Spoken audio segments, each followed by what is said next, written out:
Muito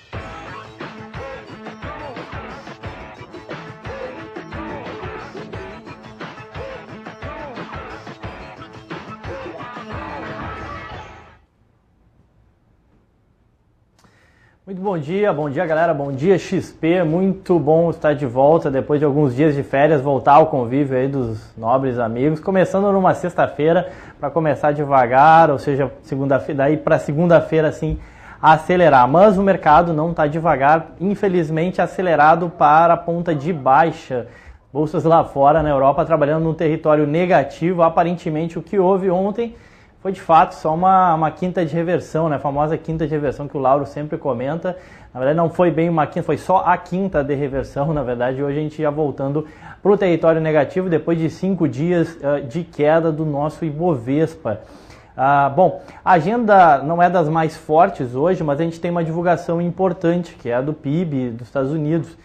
E para falar sobre a agenda e para a gente contextualizar melhor o que a gente tem aí, o que a gente pode esperar para o dia de hoje, a gente vai falar com o Francisco Alves, o famoso Chico. Cadê o Chico na tela? Fala aí, Chico, bom dia.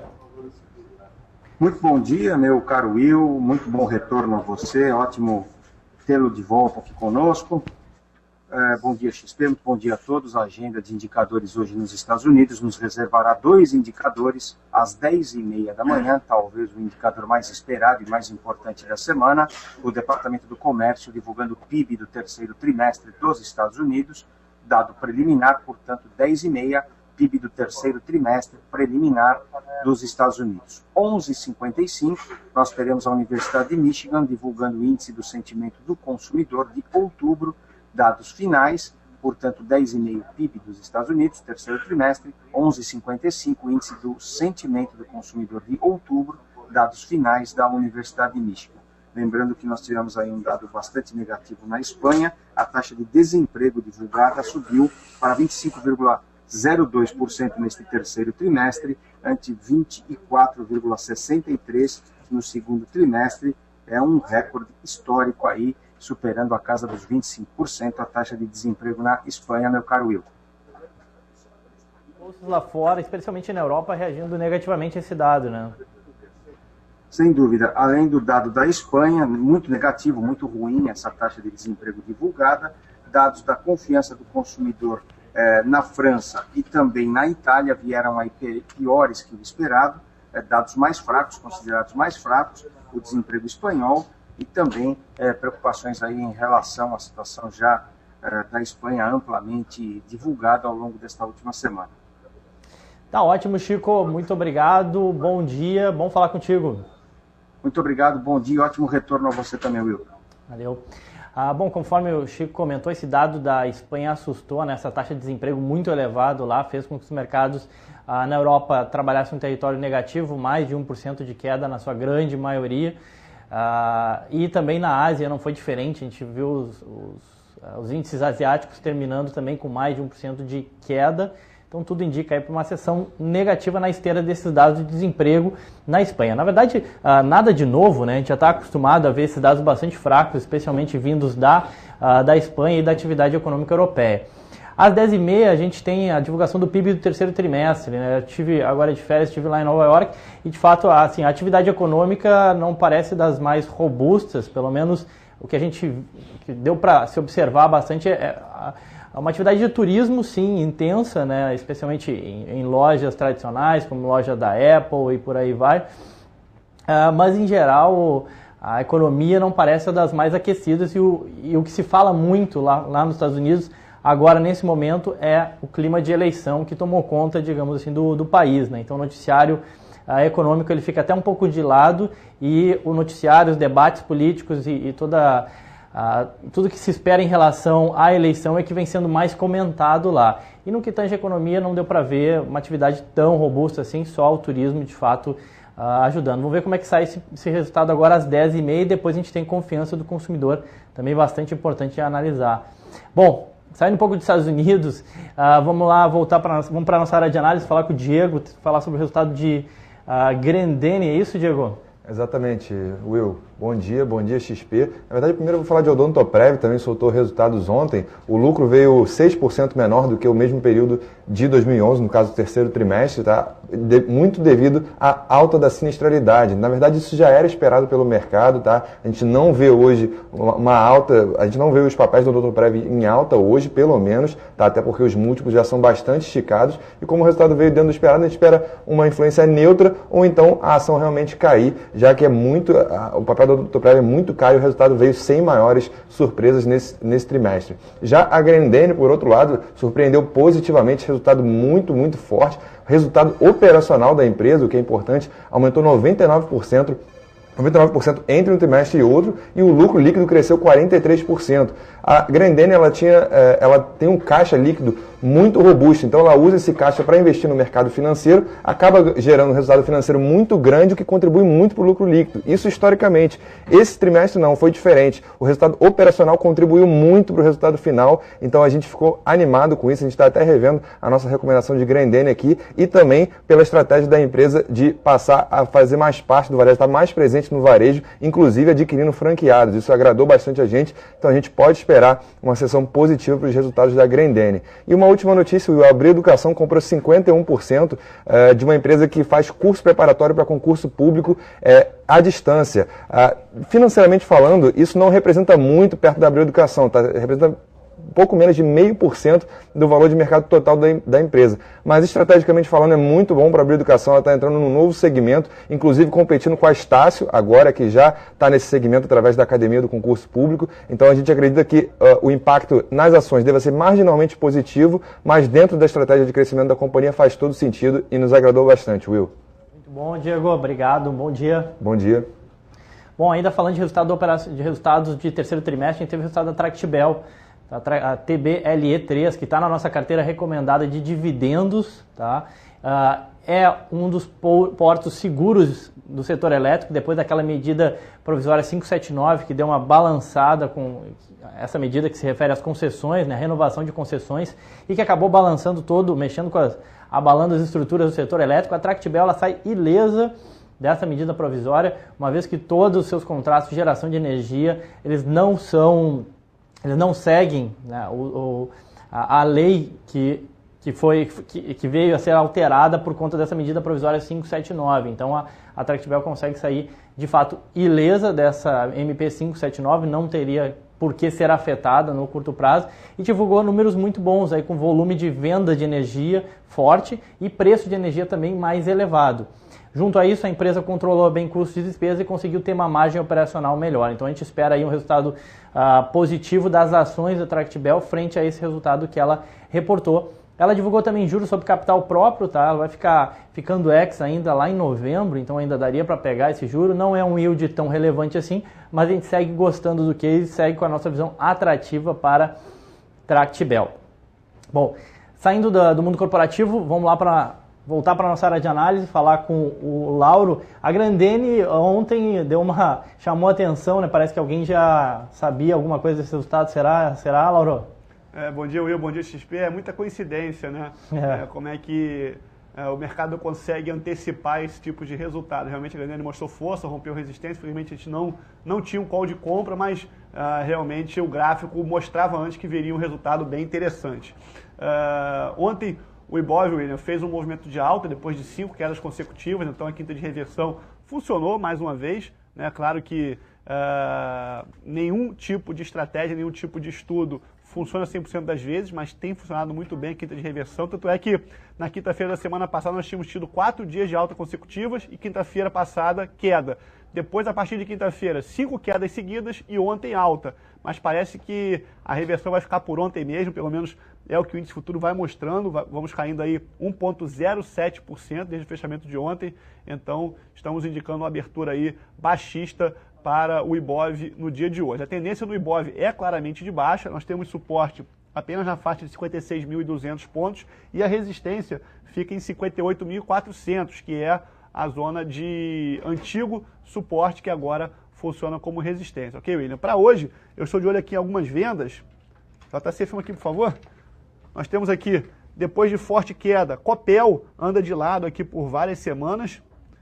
Se tivermos a perda do patamar de 31,30, poderemos ter uma boa oportunidade de venda. Também estou de olho em Natura. Natura parece que vai formando aqui uma espécie de ombro, cabeça, ombro. Não está tão bem claro, assim, bem definido, mas tem sim um ombro, cabeça, ombro aqui na minha visão. Temos um suporte importante de R$ 54,00. Se esse suporte for perdido, também poderemos ter uma boa oportunidade de venda. Se o mercado voltar a subir hoje, temos aí Porto Seguro, que se romper 21,40 pode gerar uma boa oportunidade de compra. Então estou de olho aí em vendas em Copel e Natura e compra em Porto Seguro. Ok, William? Vou passar a palavra agora para o João Gense, que vai falar sobre as opções. Fala aí, João. Bom dia, Lauro. Bom dia, Will. Bom dia, pessoal da XP. Vou passar para vocês aqui os nossos financiamentos, já adiantando que estamos rodando aí atrás de um long and short. Talvez a gente apareça aí com long and short no setor bancário no dia de hoje, um pouco mais tarde. JC, joga na tela aqui, vamos para os financiamentos. A gente começa aqui com Petro L21, que está dando 3,75 de taxa bruta para 6,94 de proteção, uma boa relação aqui entre taxa bruta e proteção em Petrobras. Em seguida, Vale L36, que está dando 2,41 de taxa bruta para 8,34 de proteção. E BBAS L22, dando 4,26 de taxa bruta para 6,49 de proteção. A gente está tirando a GX por agora aí dos nossos financiamentos, devido a essa franca queda aí que o papel vem desempenhando nos últimos pregões. A gente acha melhor não financiar o GX agora, porque a gente também não acha bom ficar exposto ao papel nesse momento. É com você, William. Valeu, João, obrigado. De fato, a GX, fortes emoções, volatilidade, o Ike falando que vai comprar ações, enfim, muita coisa acontecendo. Melhor ficar de fora e tentar ver o que pode, para onde esse papel pode ir, né? Bom, falando do universo de commodities, vamos voltar para a nossa área de análise, falar com a Marta Matsumura. Fala, Martinha, novidades no mundo de commodities? Bom dia, Will. Sem grandes novidades, Will. Essa semana toda aí foi pouco movimentada. Ontem que a gente teve um pregão negativo em Chicago para os grãos, veio aí os dados semanais de exportação, que veio um pouco abaixo do esperado, então isso deu espaço para realizações técnicas aí na soja e no milho, embora a gente saiba que o cenário fundamental ele é bem sustentado. Aqui na BMF o milho operou bem descolado, né? A gente apresentou bastante alta, chegou a pegar ali os 33,05, opera agora essa manhã nos 32,72 com 0,49 de queda, tem um suportezinho nos 32,61, eu acho que vai dar trade hoje aí, mas não tem grandes novidades não. O cenário de café também, no cenário fundamental a gente tem produtor segurando a sua produção e, por outro lado, os compradores acabam também se retraindo, não querem pagar o preço muito alto, William. Então, não tem grandes novidades no mercado de café também. O mercado de boi surpreendeu ontem, uma alta bastante forte, o CPI Exalc, o indicador veio bastante alto também, embora eu tenha achado aí que o vencimento outubro esticou demais, então ele tem espaço aí para mais correção negativa, tem espaço para cair um pouquinho mais, até porque quarta-feira que vem já vence esse contrato, então não tem muito espaço para oscilar demais, William. Vamos jogar direto aqui no gráfico, por favor, Jesus? Esse aqui é o gráfico do café dezembro, ICFZ12, ele está bem lateralizado, tem suporte aqui nos 205 na BMF e uma resistência nos 207,50. Esse aqui é o BGIV12, que ele esticou bastante ontem, tem uma resistência aqui nos 97,70, essa manhã que já opera em 97,05, um gapzinho de baixo, ele deve voltar a trabalhar nessa zona de congestão aqui, já que ele não tem muito tempo para convergir com a média Exalc que está lá em 95,68. BGIX12, o boi novembro, esticou bastante, William, conforme a gente esperava aí, que a gente estava conversando já o mês passado, testou a resistência aqui no 102, trabalhando 102,20 agora, a gente tem uma compra que a gente entrou ontem no 101,50 com o objetivo em 102,40, que é a próxima resistência gráfica aqui nesse contrato. Esse aqui é o CCMX12, o milho novembro, que veio descolado aí de Chicago, trabalha em tendência de alta forte. Ontem ele superou esses 32,68, fez um topo aqui em 33,05, agora trabalha em 32,61, exatamente em cima do suporte gráfico. William, volto contigo aí. Tá ótimo, Martinha, muito obrigado, bom dia.